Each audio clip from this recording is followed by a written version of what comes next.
is Rob with Spell It Out Tabletop Gaming. Today I'm being joined by Daniel Dew, fine arts artist and friend of one of our guys, Tyler. What's up, Daniel? How you doing, man?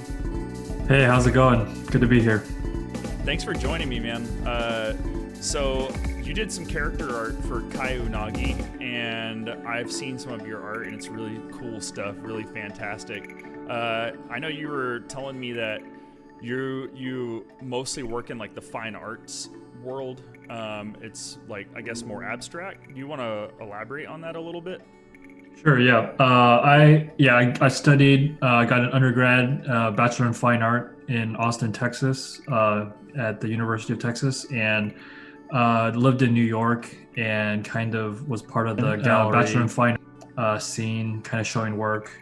And yeah, it's definitely I think a different world from what you guys do and the kind of the character design stuff, but it's a largely abstract is one way to put it. I think it's a lot more conceptual and philosophical, maybe I would say, and definitely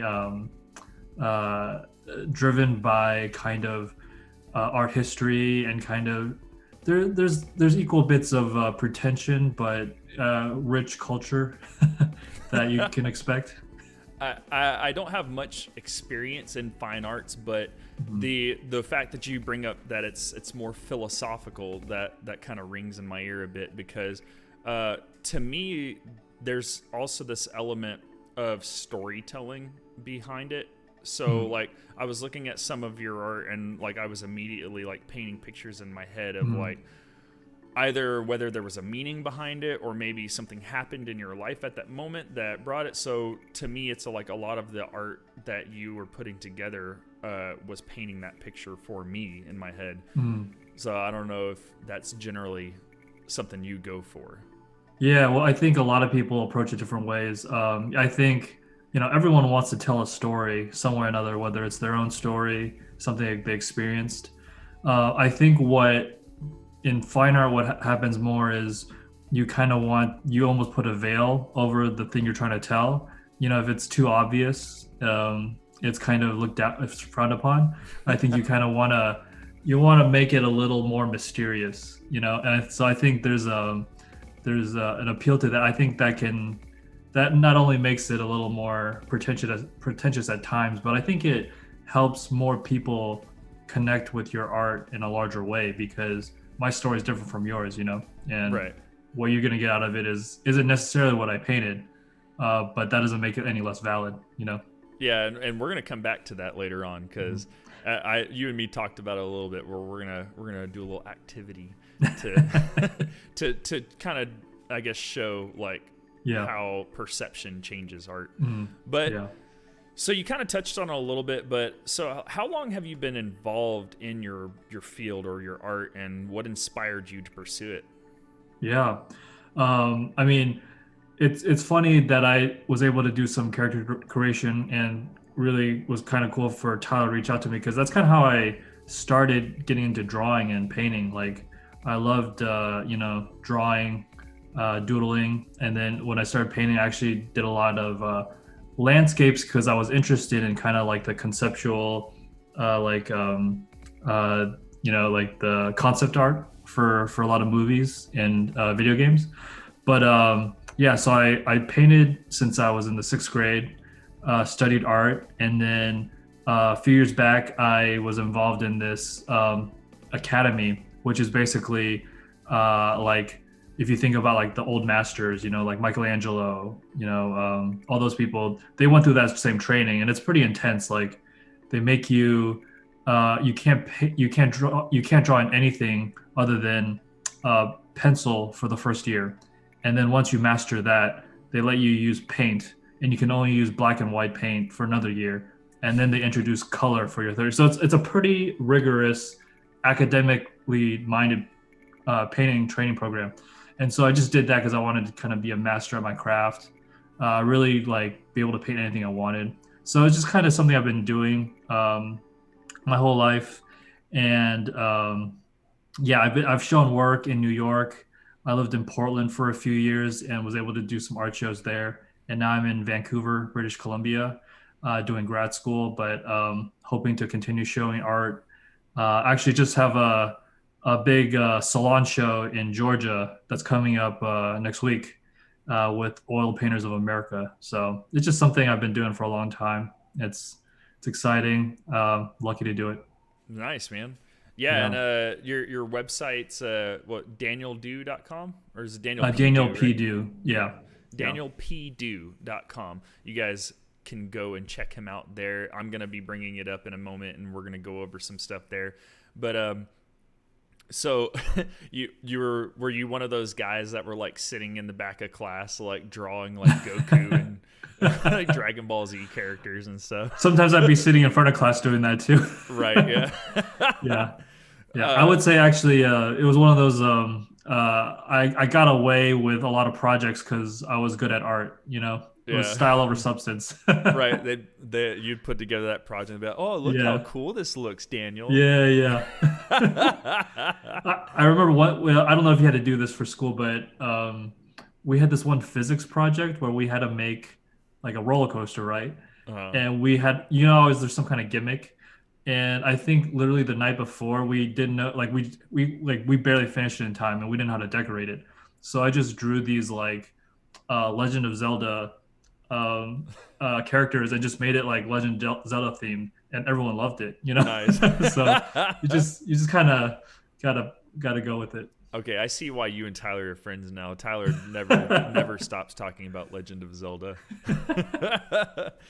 Oh man. But so like I feel like you sitting in class drawing characters and stuff, like that's much more common than what I used to do, because I used to like actually like do pencil and paper like role play sessions and like pass Oh, them to the other kids. nice. I was a nerd, man. Like, yeah, I don't know. It's weird, but We all like got our things. I Yeah. guess so. I guess so. But you're the first artist that I've had on this segment. Like the other two guys were musicians, so I think it's very important.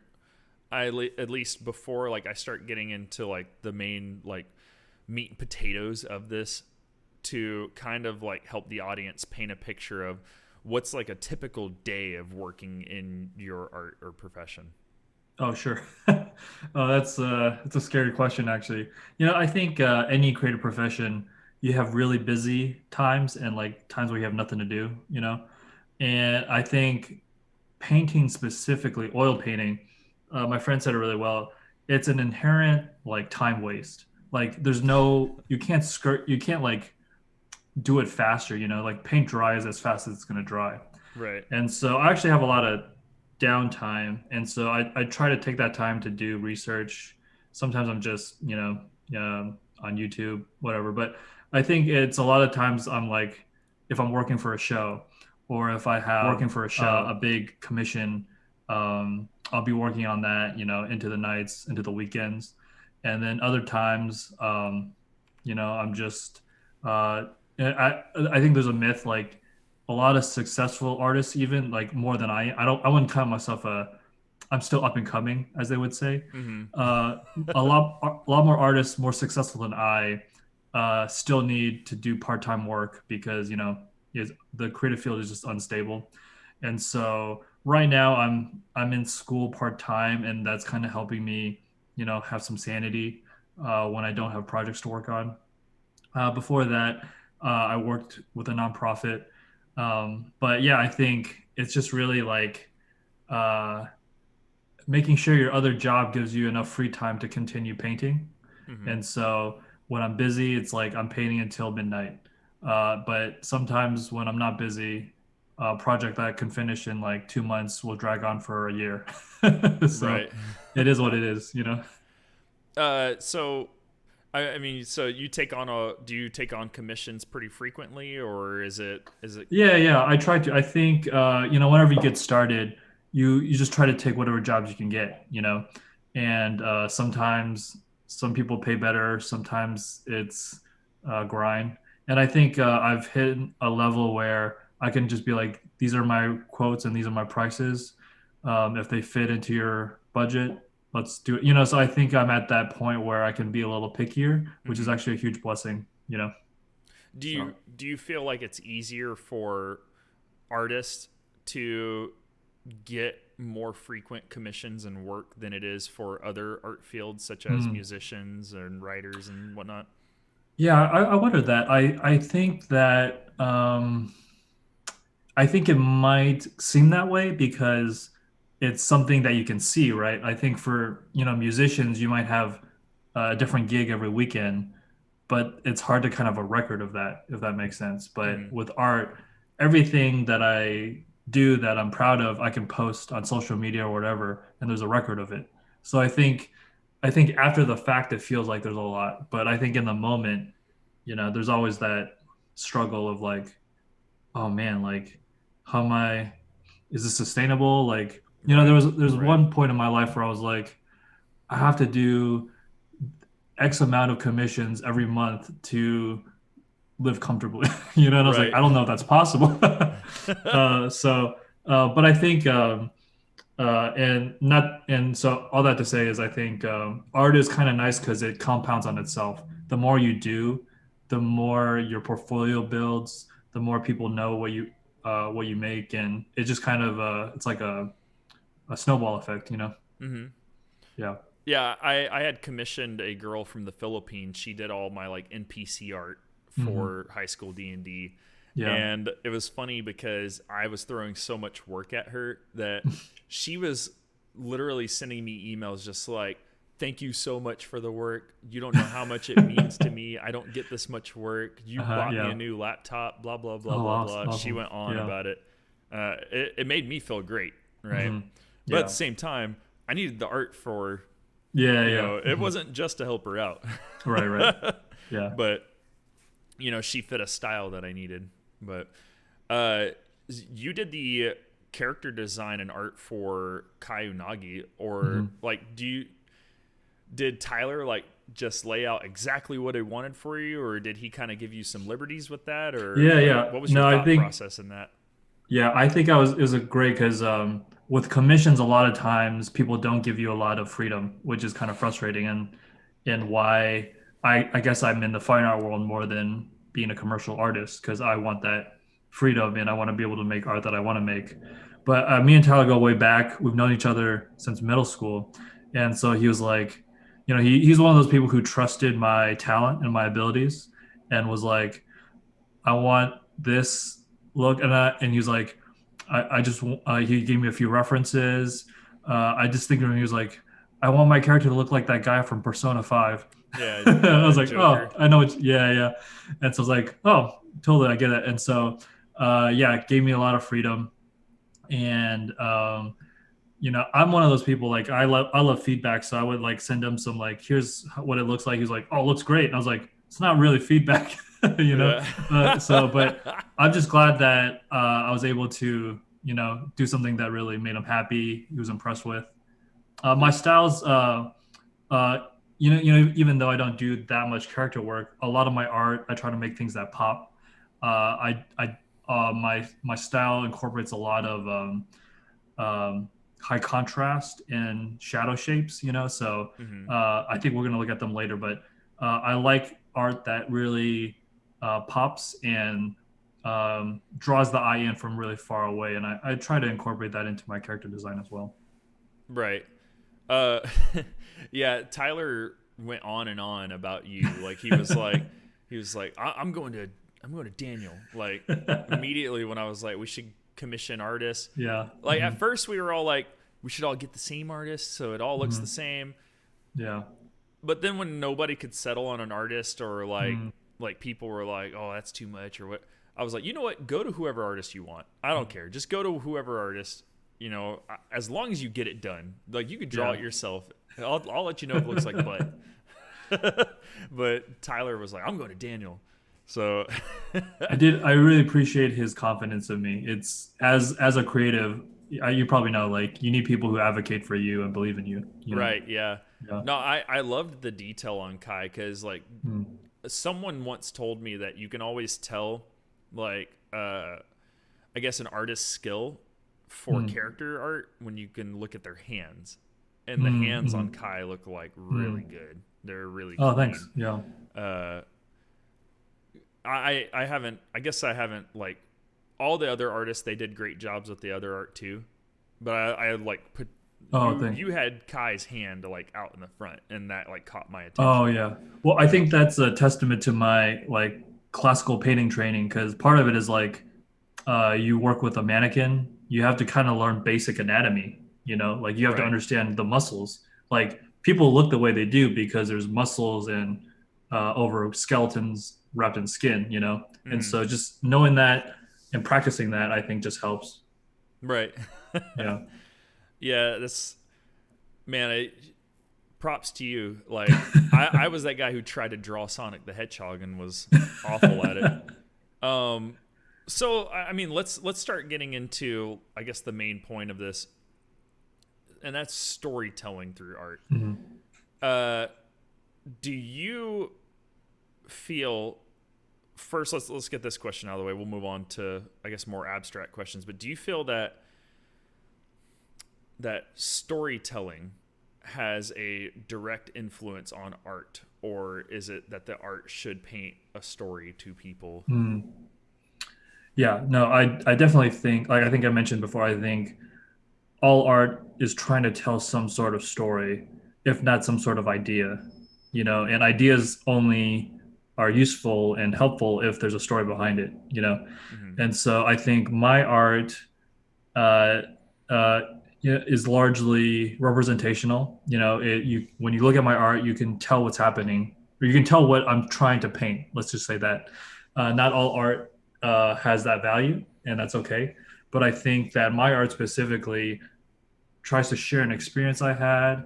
And I don't know if it necessarily, is sharing like a story in terms of having a plot or Right. having like X happen or Z happen, X Y Z. But it's like I want to communicate maybe the climax of a story, Hmm. or the underlying experience, during a time of my life. And so I think all those things are important to my work. Yeah, or like an event that shaped you. Yeah. Right. Yeah. Um. Well, do you feel like there's any, I guess, character development in art? Mm. Can you maybe specify what Sure. you mean by that? So like character development or conflict, like do you think that that's like a Mm. big part of your art, like as far as like showing growth or showing struggle? Oh yeah, I think that's mostly. Oh, did I No, want I'm to fine. cut you off? Go ahead. Oh yeah, I think it's mostly that gets shown at least in my work through the phases of when they were made. So like you just look at any famous artist like Picasso. He has his famous blue period and his famous rose period, and it almost shows his outlook on life during those two periods. Like one period is clearly more depressing, more sad. Another period's a lot more vibrant, a lot more hopeful. And so I think in that way, you kind of, even some of his other art, like he paints his wives, right? It's so funny. Like when he got married to his first wife, this beautiful portrait. And then right when they're getting divorced, he painted her looking like a monster. Uh, And so that's a little on the nose. But I think even for me, you can kind of see the trajectory of how I've grown as a person, from, uh, seeing the world from like, I did this series on water reflections and I kind of showed like how I was thinking about my surroundings.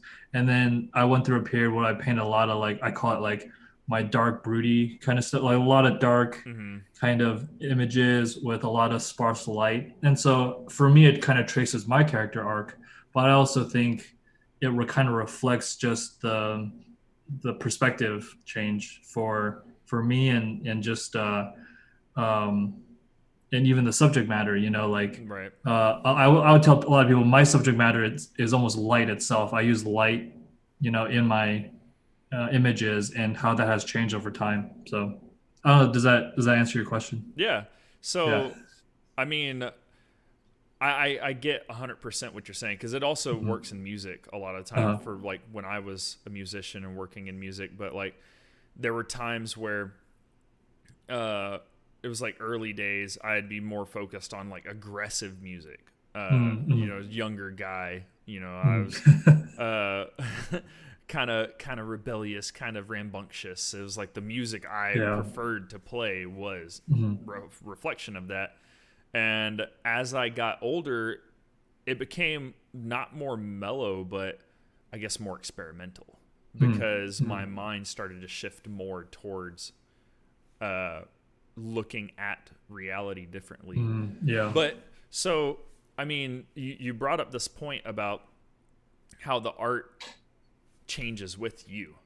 Hmm. So, uh, have you ever attempted to make a piece of art that may not represent your perception but someone Mm. else's, like through someone else's lens or someone else's model of their mind?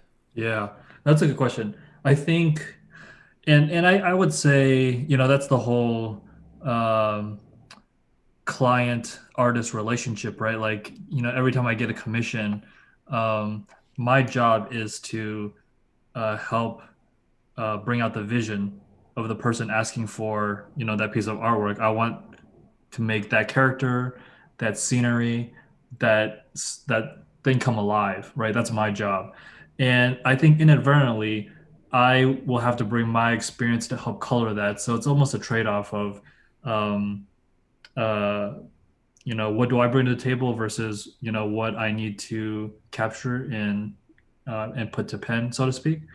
But I think to your question, I think that comes from, in terms of storytelling, learning people's stories, like growing my empathy and understanding what they want.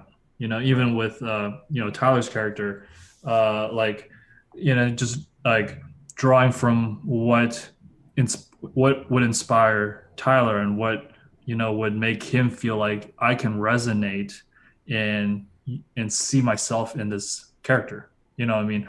And Right. that's all from relationship and asking questions and knowing what your client wants. Hmm. So Have yeah. you ever have you ever done a personal piece though where you like challenged yourself to go beyond your Hmm. own perception? Let me think.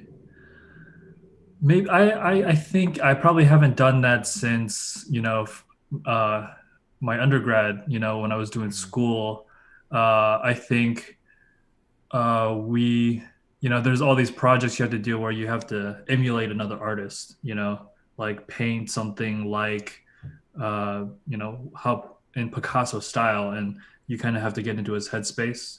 Right. And even I think it's just a great discipline. Like um, there are times where, like even like with comic book characters, each famous comic book artist has their own style, and like even look at famous cartoons. Like Right. for example, like Simpsons looks a lot different from Family Guy. You Hmm. know what I mean? And that comes from a perspective, and it tells the story differently. Right. And so I think there's a lot of technical things about the craft that I could go into, but all that to say is I think all of those line work and styles come from there's a reason behind it, and it's actually I think it's really interesting to learn about that and to emulate that. So I think I've maybe copied people Hmm. and attempt to learn about how they do things, but I don't know if I've ever, as a practice, just try to do that outside of emulation. So it's kind of funny that we like naturally got to this point because Mhm. uh there I don't know if you follow manga, but Uh-huh. Kentaro Miura, he was like one of the godfathers of mangaka. He wrote What has he done? he wrote in illustrated Berserk. Oh yeah, okay, okay, Yeah, he yeah, passed uh-huh, away in yeah. like early May. Recently, Right. yeah, yeah, uh-huh, yeah. And it's just funny that we're talking about like attempting to emulate like people's art styles Mm, when like his assistants and everyone's just like, we don't know if we could do this mm, because mhm. he was a special guy. Like, Yeah, his art was something else. yeah, So everyone's assuming that Berserk's done, and it's mm, mhm. it's uh it's been going on since '89 and they still haven't Yeah, finished it because the guy like he does his outline, zooms into the yeah, pixel, and then goes like, yeah. but Well, that's the great artists, the auteurs. They're hmm so their style is so unique and so true to who they are. You Right. can't emulate it, you know? Right. Yeah. That breaks my heart, man, because I love Mm, Berserk. Like Kentaro mm. Miura, that dude was fascinating his art. So, uh, let's go ahead and move on to what I wanted to do, where Okay. I'm gonna pull up some of your pieces from your website. Okay. Anyone who Yeah. may be joining us right now, it's danielpdew.com. I'm going to pull up some of your art, and I'm going to give you what I interpret it as, or at Okay. least what I think the story behind it is. All And right. then you could tell me how dumb I'm being. So let's see if I can get this Your scrolled. interpretation is perfectly valid. But I say that before I've heard your interpretations. Right. Okay, so this piece, the first one I have up is Jacob's Ladder. Mm, okay. That's what you have on there. Sorry, Yes. I assume you can't see the web page, right? I know what you're talking about. I know my paintings well enough. Okay, excellent. Yeah. Unfortunately, I was trying to pull some of them up and they don't have the name on it. But Oh yeah. I'm actually really bad with titles. It's just not something I feel too confident. So a lot of my paintings don't have titles. I that's just a refer to it as like the one with the yeah. chandelier, you know. So Well, okay, so Jacob's Ladder. Mhm, So when I'm looking at this, like I immediately like now that I've spoke to you, like some of my mhm. perceptions changed a little bit. Oh, okay. Oh, But that's fascinating. I see, uh, I see where you were talking about how you like to work with lighting. Hmm. Like I can just see that even just from the background behind where. So it's Jacob's Ladder, but this looks like a staircase, Hmm. more Yeah. so. But for me, when I look at this, it's so.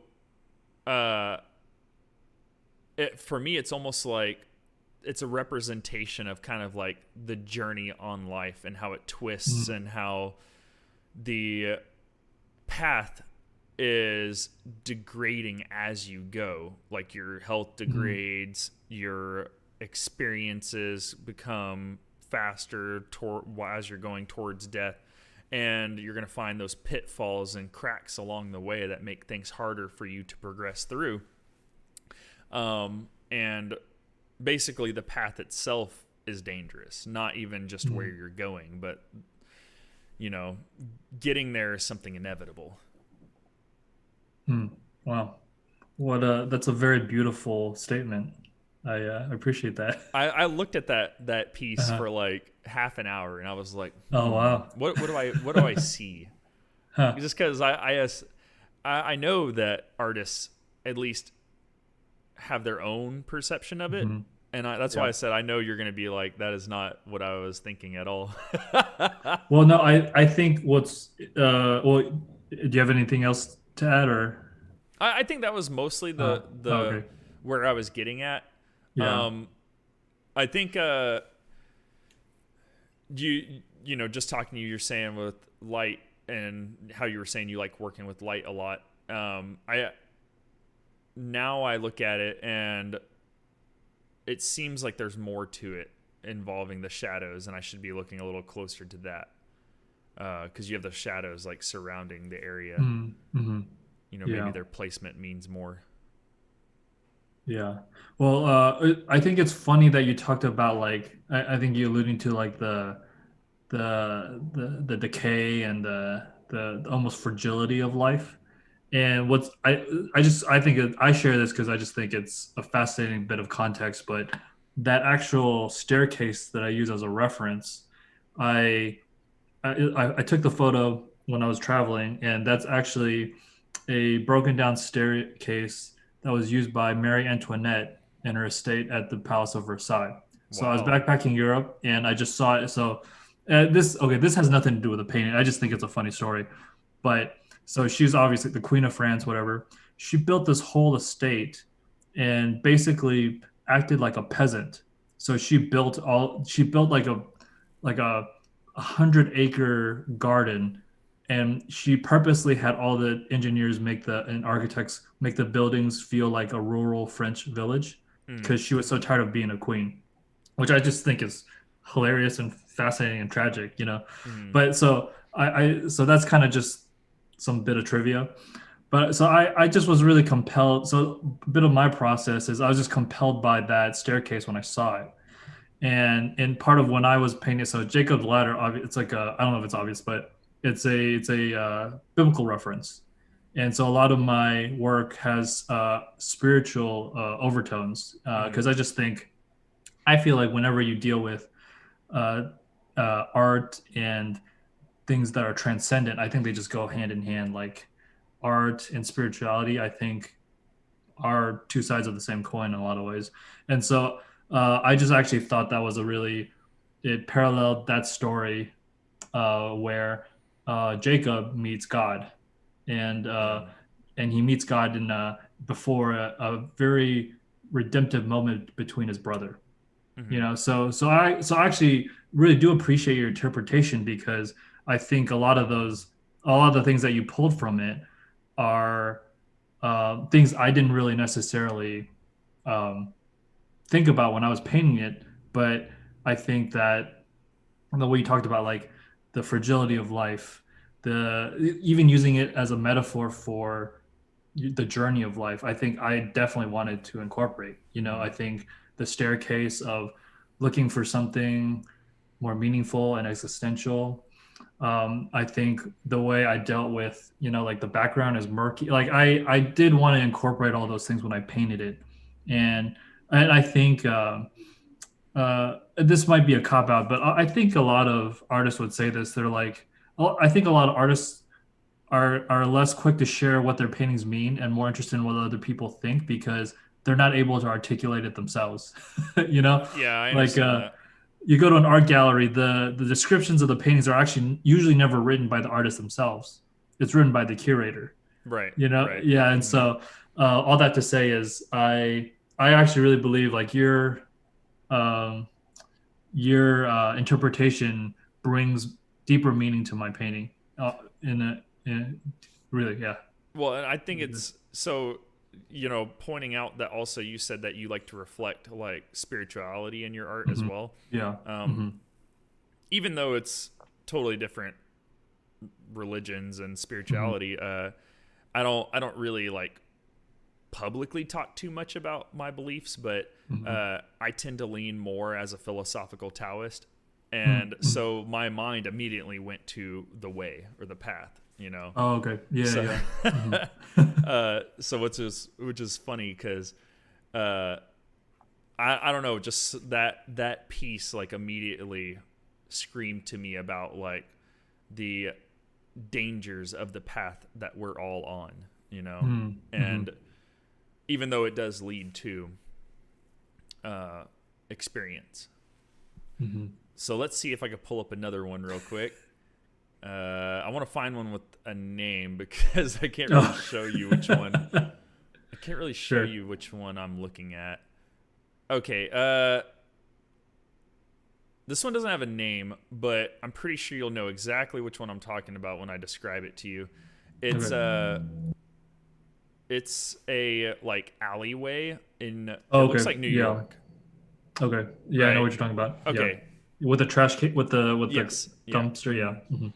So I look at this piece, and for me, it's like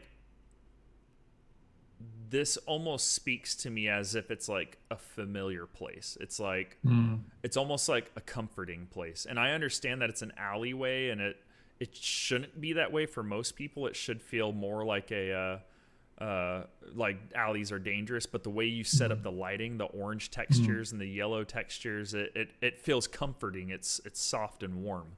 Mm. Um, so I'm assuming that maybe there was a spot you hung out pretty frequently that was similar to this, and Uh-huh. you just like had to put it on a canvas. Mm. That's really good intuition. Yeah, I was actually the back alley of the apartment I lived in, Really? but it was in Austin, not New York. Oh, okay. Funny enough. Yeah, Yeah, yeah, yeah. yeah. I think the fire escape probably makes it look like New York. Yeah, I assume New Yeah, York because I was yeah. looking over like your profile stuff and I saw New Oh, York yeah. on there Hmm. and I was Yeah, like, yeah. that has to be New York.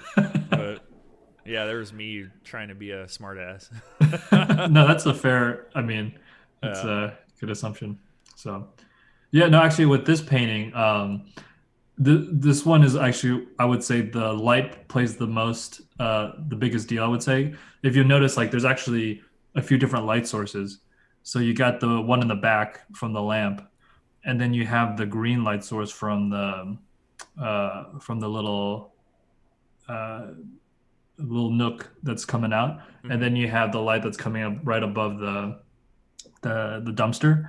And I was actually just playing with how different light has a different effect. Like the green one feels a little ominous and mysterious.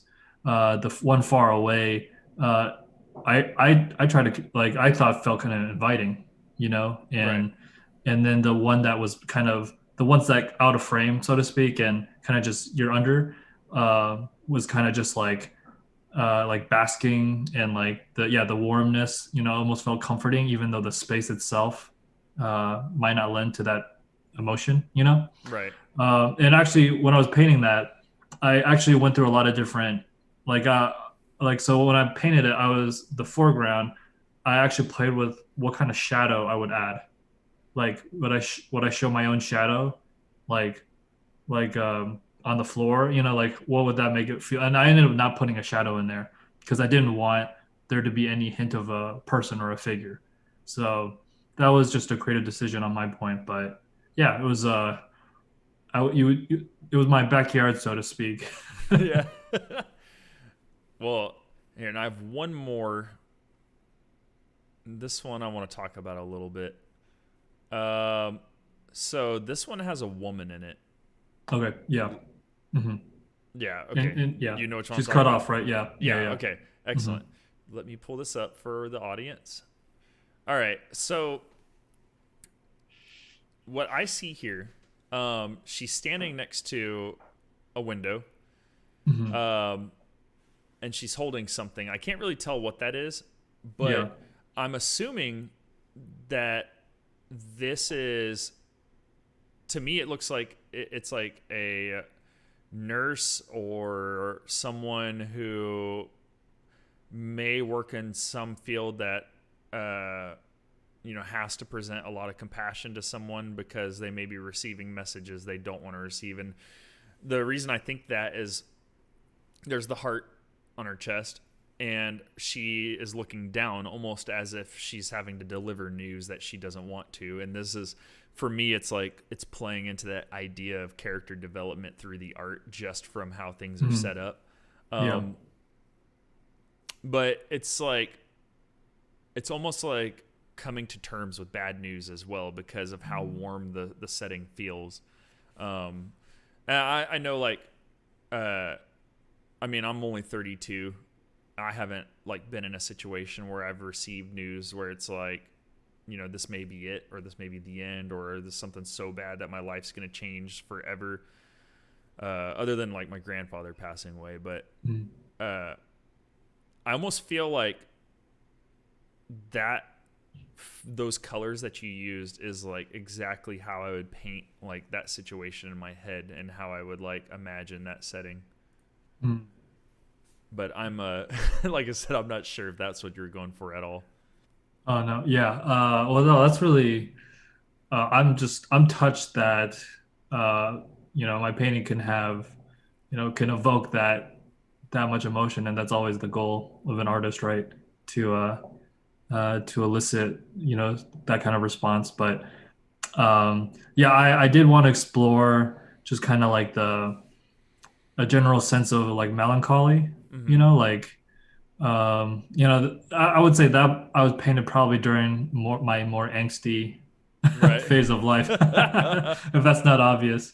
But actually, that painting started out as a two painting panel.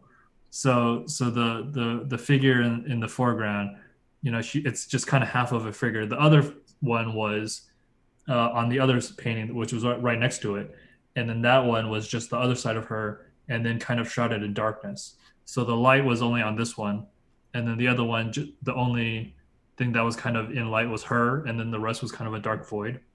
And so I showed it actually originally as the two paintings, but actually never really liked the other one. So I didn't actually put it on my website. And so I think that actually speaks to kind of the process of like I had this idea, like it was like a diptych, it was two paintings, and I had this whole idea of like how to present it, and it just didn't work. Like I didn't like it, and I actually thought the painting stood alone, like standing alone, looked better, you know. Right. And so I think yeah, so I think that's just part of the like this almost speaks to my process where I'm like I'm not one of those people who's like this is what I meant, and this is like I'm gonna die behind this kind of pain. It's like, no, I don't think that. It was a discovery process for me. Right. But yeah, she's holding a little necklace in her hand, Mm. and I think up close it's like a little heart, kind of like a little locket kind of thing. Yeah. And I was just kind of exploring like the idea of memory and nostalgia in that painting. So Right. I yeah. mean, I can kind of see where Hmm. my interpretation, that idea kind of ties together, because it's like memory. Hmm. Generally, whenever you're going through a traumatic experience, or an Hmm. experience where maybe you receive bad news, or something bad is going to happen, your mind immediately goes to like all the memories, like Yeah. your Hmm. life flashing before your Yeah. eyes.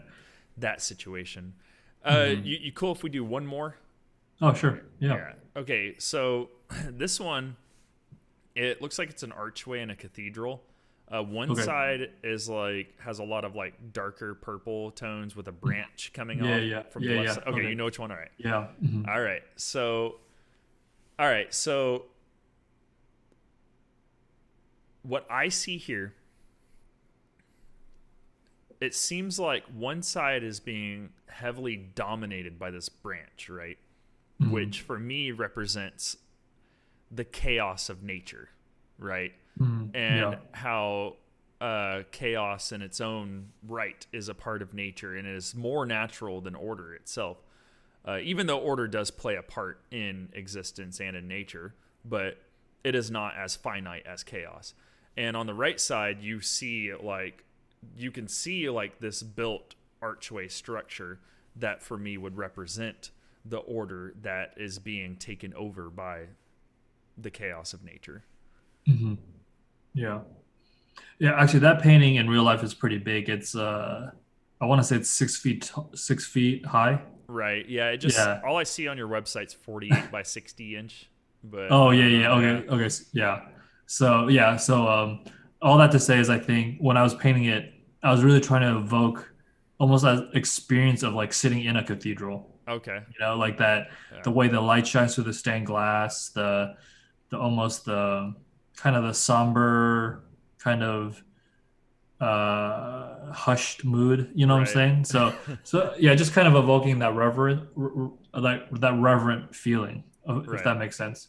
And then the tree, yeah, was an intentional. I added that to, I think juxtapose that really. Like I wasn't sure if I meant it more as a like I don't know if people read the tree as more a dying tree or a living tree. Like when I was painting it, I didn't know which direction I was taking it, if that makes sense. But Hmm. I think that's where I want to play with. Like you have these austere, walls where it's like rigid and monolithic, Hmm. and then you have this tree.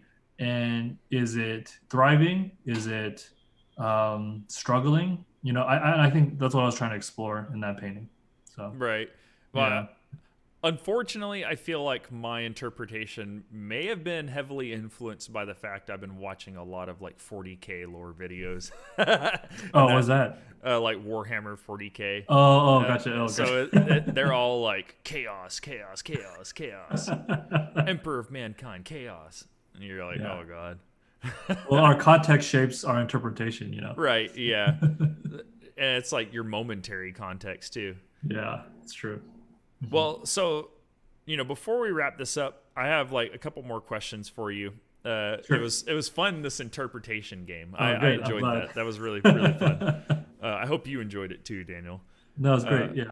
so, uh, if you could start all over again, Mm. would you do what you did? Like, would you do it all Oh, the wow. same exact way you did? Man, that's a big question. I would say I would have been a little more ballsier than I was. I would just try things earlier. I'd attempt, like, I think, any creative profession, you face a lot of rejection. There's a lot of failure. There's a lot of, like, I don't know if as a musician or musicians feel this way, but I, as an artist, always feel like, am I actually an artist? Like, at what point can I call myself that? Was it when I sold my first painting?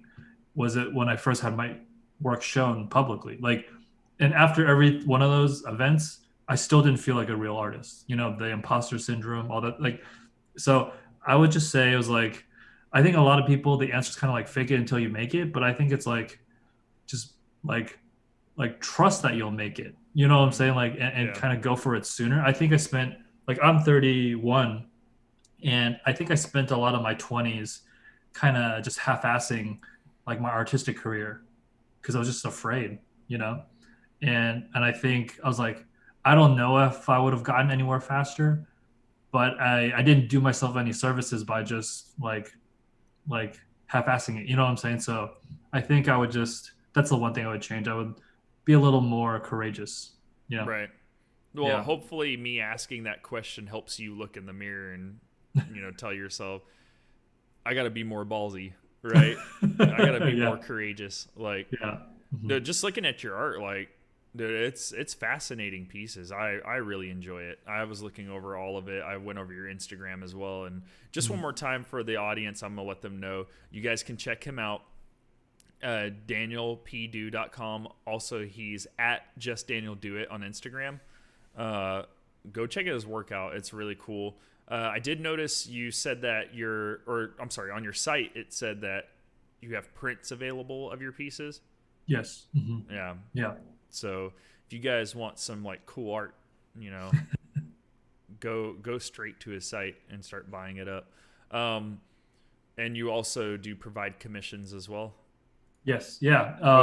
Would Oh, go ahead. I was gonna say, like, would that mostly be available through Instagram, or would they just Yeah, email you you can through your you can website? DM me, you can message me. My email's on my website. My Instagram's public, so you can feel free to private message me. But yeah, I love doing commissions. I love doing them, especially when like people are passionate about the project. Like I've done like corporate stuff, and that's boring. I love actually making ideas and vision come to life. So feel free to reach out. So just to wrap this up, uh, I like to give an opportunity for you to. Well, there's gonna be two questions. First, what would you tell young people that are trying to enter your field? Hmm. Yeah, I think it can be paralyzing. I think there's so many routes you can go, and well, let me think. I think it dep- like I think well, first of all, this advice might age well or might not, but I actually think education is a little overrated. I think Same in uh, music, man. I agree with you. yeah, I think education's just it's more about meeting people than really Hmm. getting better at your craft, Right. honestly. And which is actually beneficial for some people, but I actually think it's yeah, I think yeah, for those people who think like they need to go to a specific school or do the specific program, I don't think that's that important. I think yeah, at that level, I think, at the high school, college level, I think just keep practicing, keep doing it, keep, posting it on social media. Just like, yeah, just do it, like don't let anyone tell you not to. Yeah. And then I Just think Daniel do once, it. yeah. Yeah. And then I think once you're like out of school, if you pursue higher education, um, I think it's then it's about sustainability, I would Hmm. say. Like I tell myself, like, how do I live in a way that I can keep making art, into my 40s and 50s without burning out? You know what I'm saying? Yeah. So I think I think it's changed like when I was in my teens and when I was in undergrad, I had the energy to make like art all the time and it was great. And and the only thing stopping me was like my insecurities. But I think in my 20s, I was like, this is something I want to do for the rest of my life. So let's live in a way that's actually possible. So Right. yeah. No, and I'm interested to see what work you come up with like as you age as well, because I'm gonna be Yeah. looking for it now. Where you saying that as your life changes, your art changes. I'm gonna be watching Yeah. it. All right. Oh. Just a heads up, no pressure. You know. uh, so this is a tabletop channel, right? So we do tabletop gaming. Yes. Mostly Dungeons and Dragons. That's our big thing. Yes. Are you familiar with the like classes in Dungeons and Dragons? Like fighter, rogue, A ranger. little bit, yes. Okay. Yeah. Have you ever played D&D? I have not. Okay. Is that should I did I lose all credibility? No. Oh. It's. Uh-huh. I mean, if anything, you've probably gained credibility from some people. But anyways, so I like to ask this question to guests I have on here, like which Dungeons and Dragons class do you feel you most relate with? And if you don't know that answer, that's okay. I can guide you through the classes, and we can try and determine. Can you name the classes? Right. So we have can a you give them fighter. business? Yeah. Okay. Fighters are generally they're unlike the barbarians, they focus more on technique and skill in battle rather than just Okay, so straight rage. is this not the same thing as the whole like chaotic good? No, that's the alignment different? chart. Yeah. Got it. Oh, okay. Yeah. Okay. Which, if you want to answer that instead, that's okay. If you want to answer that, I avoid that question because I know people aren't gonna like what I say about myself. But you have the barbarians. They're your swing and rage. You have sorcerers, which they're born with innate magic, and they just think and they can cast magic, right? Wizards study their craft to know magic, and they put countless hours studying to be like the best wizard and the best spellcaster. Warlocks kind of are the class where I described this to Bradley the last time, but I told him they're the ones that like screw the teacher for an A. So they have like they have like an otherworldly patron that gives them their power, right? They make a pact with them. You have rogues, which that's pretty self-explanatory. They're shady people, thieves. You have bards. They cast magic through art. Usually it's through music. Yeah, that's right. Okay. You have clerics who their magic is through their devotion to their gods. Paladins are basically if you wanted to imagine like a warrior through the Crusades, that's a paladin. Think if a druid, I'm missing druid. They're like so in tune with nature, nature gives them magic. That's pretty much the basic ones. And you have artificer. Okay. They cast spells through magic items. So as you said all those, I think I resonate with a few, but maybe the wizard. I think I'm pretty straight laced. Like I want to be more of like a sorcerer, just innately magical. But I think every wizard wants to be a sorcerer. Yeah, but a lot of it just comes from hard work, studying. Practicing my craft. So I would say that's the one I would identify with. That's fair. Okay, now you brought up. So I mean, okay, so your alignments. You have it's basically like a combination. So it's like a chart. So you have your you've seen it before. I've seen it. You need to remind me though. Yeah. Yeah, lawful. It's like chaotic, lawful, neutral. Okay. Lawful, chaotic, neutral. On one. Okay. Yeah, like your x-axis. Lawful, chaotic, neutral. Okay. And then you have good, neutral, evil. Oh, okay. I think I'm probably lawful, neutral, lawful. Okay. Probably. Like I'm more straight laced than I want to be. I live a pretty Yeah, understated life. So that would be like, so you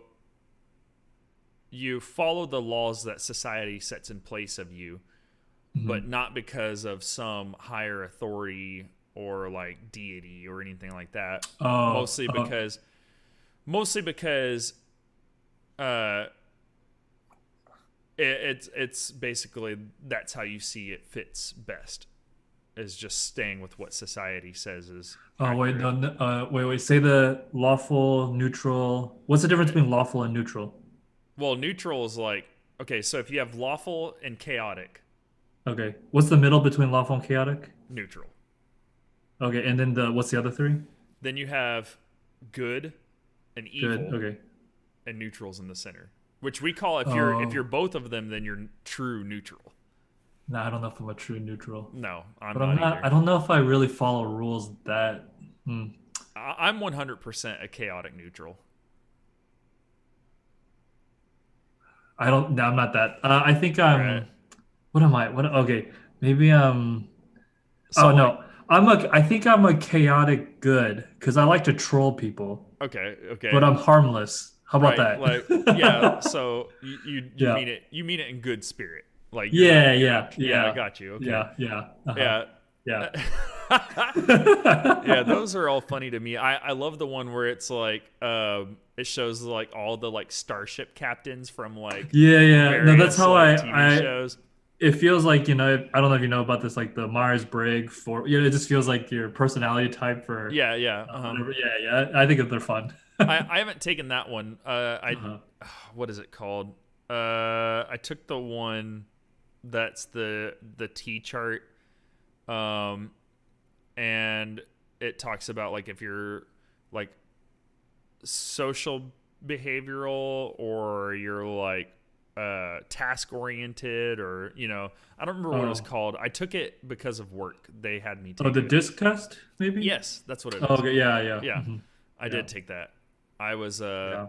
I was a D, like, primarily. Gotcha. Yeah. uh so yeah, Daniel, is there anything that you would like to add, or maybe let the audience know that you have that available, or you would like for them to go to, or Sure. Yeah, yeah. Thanks for having me. Like Robert said, uh I have Instagram. You can follow me. I do commission work, all different kinds, from concept art, character designs to fine art, and all in between. Yeah. Thanks for having me. Love to be here. Just chat. So appreciate it. dude, thanks for joining me, Daniel. This was awesome. Yeah. It was really great. And I I didn't know how this was gonna go because I don't have much experience in fine arts, but I'm looking to Yeah. buy a house, and when I do, I may hit you up Oh, because I may great. want to put a piece in there or Oh, something. awesome. Hey Love to. guys, thank you for joining us.